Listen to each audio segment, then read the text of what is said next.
Okay, hello Cloud Gurus, and welcome to this lab where we're going to learn how to create VPCs. Okay, you never say it like that, it's just VPC.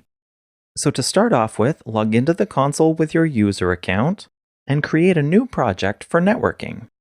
In this project, also enable the GCE API. Now I highly recommend that you take this opportunity to set this up through the command line interface using gcloud and Cloud Shell, but it's up to you. Well, alright, when you're ready, I'll see you in the console. So here we are in the console for this new project that I've called My Networking Playground, and I'm going to drop the navigation menu and scroll down to VPC Network. In fact, I may as well pin it. Like every new project, this one starts out with a VPC called Default that's set to Auto Mode.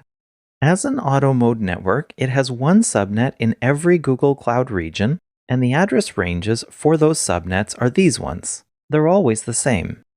We also start out with a few default firewall rules. But instead of investigating this network, let's make a new one and see how that goes. To do this, we press on Create VPC Network. Now the first thing I'm going to do is to set this to be an automatic mode network, and name it accordingly. Maybe call it My Auto VPC. And when we scroll down a little bit, we see that the auto versus custom is really all about how subnets are created. Auto just means give us one in every region and use the same number that you normally do for it, whereas custom would mean that we start with no subnets and we'd have to define each one we want on our own.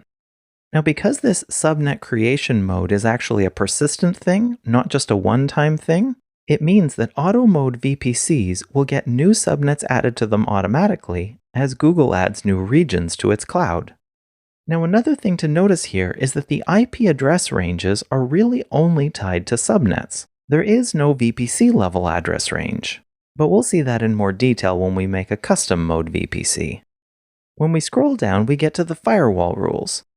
Now these bottom two rules, for denying all ingress and allowing all egress, are not optional. They're just stuck there, because they're the default behavior for anything that doesn't match another firewall rule.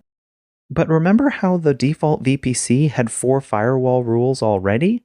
Well, it's these 4 here, which will also turn on for this VPC. This first rule to allow ICMP is why we've been able to ping the machines that we've created so far. ICMP is the protocol that manages ping, traceroute, and other things like that, and it's quite valuable for diagnostics. Now, jumping down to the bottom for a second, this rule allows incoming TCP traffic on port 22, and it's why we've been able to SSH to the instances we've created. Now there are definitely arguments of whether it's a good idea to allow incoming traffic on port 22 to the internet, but Google's stance is that the SSH connections themselves are quite secure if you're properly managing the SSH keys. That said, if you want to restrict things more, you might remove these SSH and RDP rules and only add a firewall rule exception to your specific IP address whenever you're trying to connect via either SSH or remote desktop to a Windows machine. This last rule here is about allowing internal traffic to be accepted inside the VPC. And this also is something that you might scope down if you're trying to control the network traffic more tightly. In any case, for this auto mode VPC, we see that the CIDR block that Google's going to use for all of its subnets will fall into the 10.128/9 CIDR block. All of the subnets listed above do fall into this range, and any new ones added for future regions will also be within it. This last question about dynamic routing mode is only going to impact cloud routers and the routes that they learn through BGP, so we can leave this as the default and just go ahead and create our VPC now.